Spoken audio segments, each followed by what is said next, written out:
Hello everyone, we hope you're enjoying this family day on Pirates and Sea Criminals. There's a lot to learn and lots of myths to bust. One of those myths that need busting is that pirates are bloodthirsty fighters looking for a brawl anywhere they can get it. It may surprise you to learn that that was certainly not the case. As a matter of fact, it was the opposite, and the tactics that pirates used fit in with that way of thinking. You see, a pirate's goal is to take things of value and get rich from it. And when you do that, you don't want to have someone put up much of a fight. It's thievery, it's robbery. You don't want much resistance. And so when you go in and you start trying to decide that it's going to be a fight, that will not work. Pirates are very clever, right? They know their business, especially in the golden age of piracy. So one of the best tactics, the main tactic that pirates are going to use is fear. This is why all the pirate flags you see were going to be very large. They're going to be black or red. They're going to have skeletons on them, skulls, crossbones, swords, so that when someone sees that flag on the horizon, they know that there are very mean people there. And as the ship gets closer, that ship is going to, the pirates on the deck are going to be yelling and screaming, waving their weapons, giving blood-curdling screams, acting like madmen, as a matter of fact, to encourage those ships to surrender. And very often the pirates very happily accepted when a ship would surrender. And this may also seem contrary to what you think you know. They would also let them go. Why would they do this? Well, if word gets out that a particular pirate is going to kill you no matter what, if they find you, you're going to fight very, very hard to get away or to stay alive. Whereas if you've heard that Pirate Bob, he catches you, he takes your money, but then he lets you go and you get to live, you're going to be much more inclined to simply throw up your hands, say, welcome to our ship, please don't hurt us, take what you want, and leave us our ship so that we may go on our way. That's how you get rich as a pirate, right? That's how you're successful. You instill fear, and you always make sure that the people you're selling against, the people you're robbing from, have a way out. That makes them much less likely to resist. Now, it's also a common myth that pirates have these gigantic, powerful ships with lots and lots of guns, very big holes to hold all of their cargo. That is also not the case. Now, I could tell you a little bit about the different kind of ships pirates use, but instead, I want to take advantage of another great channel that has made a fantastic video that talks just very briefly about the kind of ships a pirate would use and how they would use them.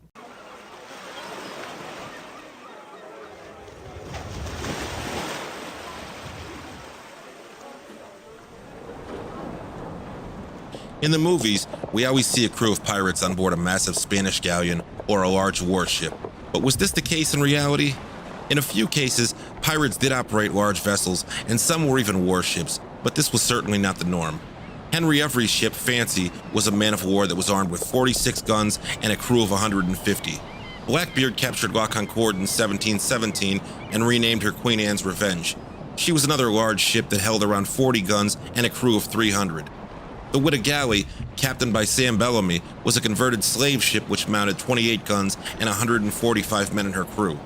Most of the time, a group of pirates would be operating a smaller ship or a group of ships instead of one heavily armed vessel.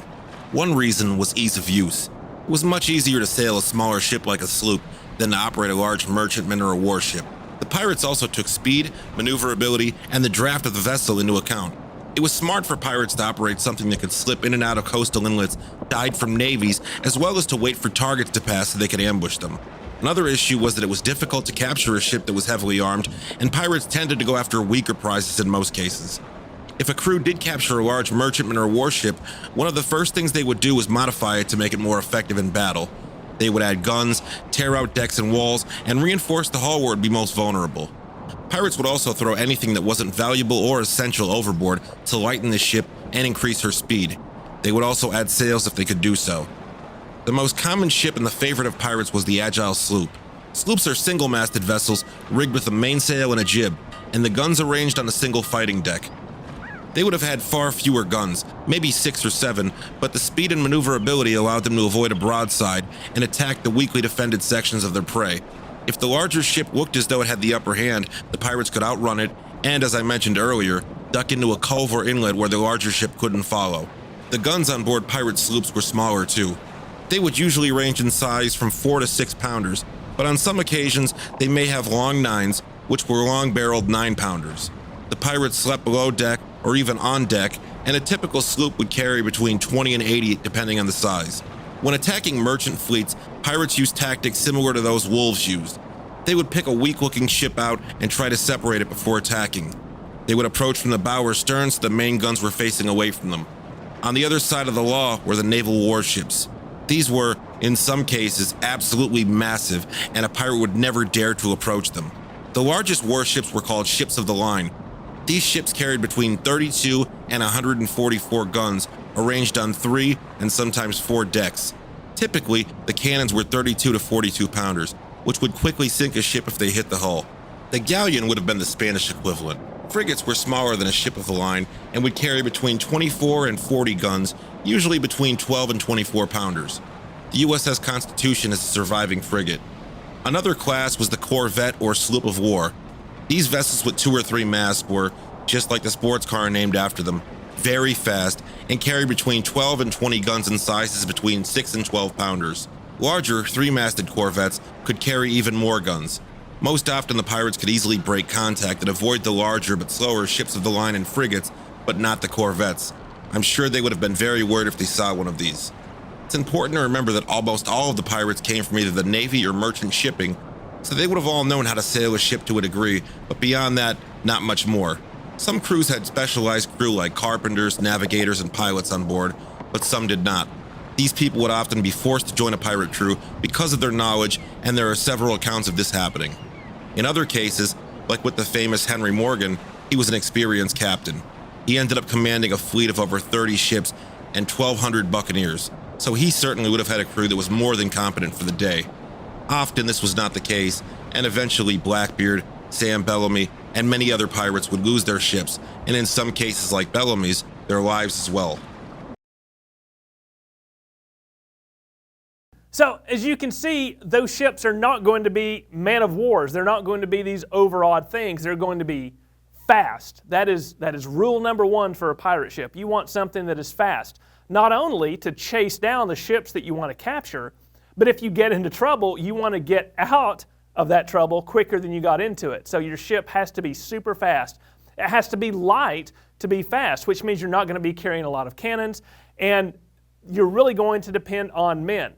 And again, in the golden age of piracy, they're not really looking to capture those gigantic treasure fleets coming from the New World, from Mexico, all the way to Spain. That's a couple of centuries, century and a half beforehand, when folks like the Elizabethan Sea Dogs were trying to capture the Spanish gold and silver. This is, in the golden age, we're a little bit past that. They're really looking for cargo, for smaller amounts of money. And it's also interesting that part of the tactics of how a pirate ship is going to attack another ship involve democracy. If you haven't heard already, you're going to learn later today that pirates tended to be actually pretty democratic. The only time the captain was in absolute command of the ship was when it was actually in battle. That was the pirate code, right? When the ship is in battle, you have to have one person in charge. But at any other time, you have the captain who's a leader but not an authoritarian leader. You have the quartermaster who's sort of a balance to the captain, and you have the crew. And when they sight a potential quarry on the ocean, they're going to vote and see if they want to go after that quarry or not. And whoever has the majority, and the captain and the quartermaster still only get one vote, right? And whoever has the majority they decide what they're going to do. They decide when they're going back into port to unload some of their loot and maybe get some money for that, things like that. So as opposed to the Royal Navy or even most militaries at the time, the decision to fight is up to the men who will be doing the fighting. Isn't that a remarkable thing? So we have fast ships that want to catch up with merchantmen or very lightly armed vessels, and they want to scare those people into submission. If something happens, if they are being chased by a Royal Navy ship that's trying to capture them, if the merchantmen try to put up a fight, they're going to be depending upon a lot of different weapons as they close in. The pirates as they come close to their quarry, to their enemy ship, they're going to know whether or not that ship is going to surrender right away. And if it is, happy day. They only have to put up the appearance of violence and threats, correct? But if that ship looks like it's going to put up a fight, they have to come along board, and the pirates themselves have to go and board the ship. Why don't they blast it out of the water? Because that ship has all the valuable stuff that you want to take. You're not out just to sink ships, you're out to take loot, and you don't want to blow up your loot.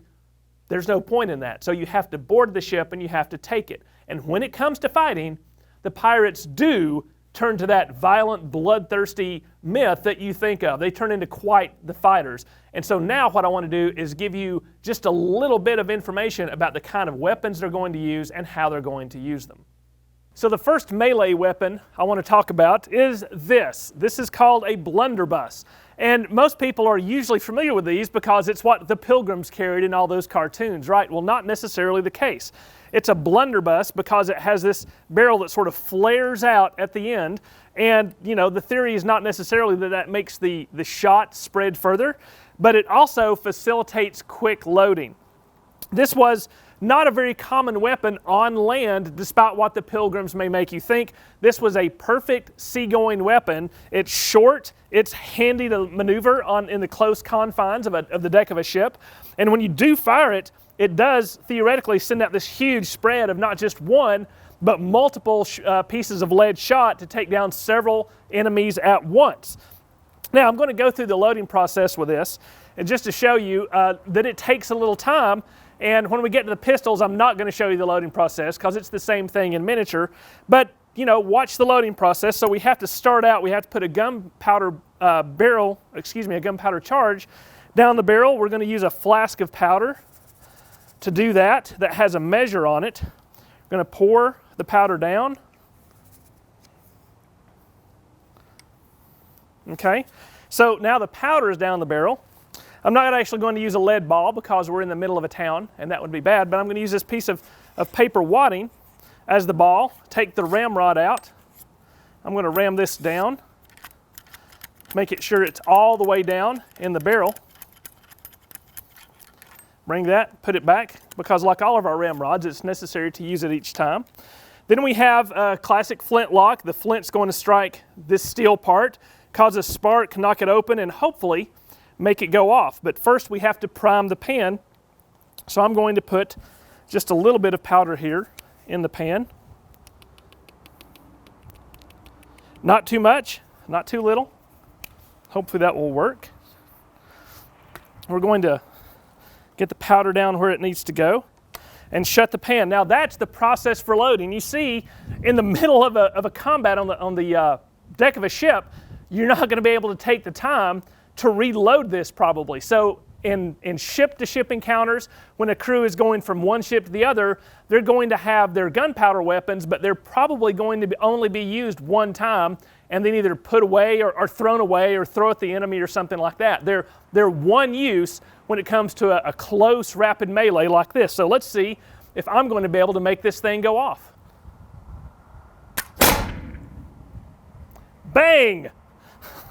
So that's the shot, and now it's a very useful club. But if I have multiple weapons, I may be able to draw more than just one pistol, so we're going to look at those pistols next. So now I have pistols, two pistols, or what was often called a brace of pistols. Again, these are single-shot weapons, so that's why you see people like Blackbeard carrying more than one. The more you carry, the more firepower you're going to have, but again, you only get one shot, and you're not going to be able to reload in the middle of that melee combat, so you're going to depend basically on the number of pistols you're carrying. Most would not carry more than two pistols, some would only carry one, but let's see if I can give you a taste of what kind of firepower you can get from a brace of pistols. 2 down, 15 or 20 to go. So now that we've used up all of our firing weapons, our gunpowder weapons, we're going to be using the bladed weapons that we have. We've got a couple of different kind of swords that you may think of as pirates. So this is a traditional small sword. This is something an officer may carry, a captain or whatnot. It's very pretty, it's very long, and this seems like a good idea because you would be able to keep your opponent at great distance, correct? The problem is on the deck of a ship, you don't have necessarily this much room. So while this is effective as a poking tool, the edges of this are not sharp at all. You can't really hack with it. It is only a stabbing weapon. It's a very effective stabbing weapon. Goes right through, but you can't really, this doesn't do any good, right? So what you need is something a little more brutal, something a little more representative of what a pirate would carry. This is called a cutlass. It's shorter, you can get much, much closer to your enemy, and it basically is a big cleaver. You can stab with the point, but you can also hack with the edge. So don't mess with pirates, folks. They've always got the sharp and pointy things to take you out with. Best to surrender while you have the chance.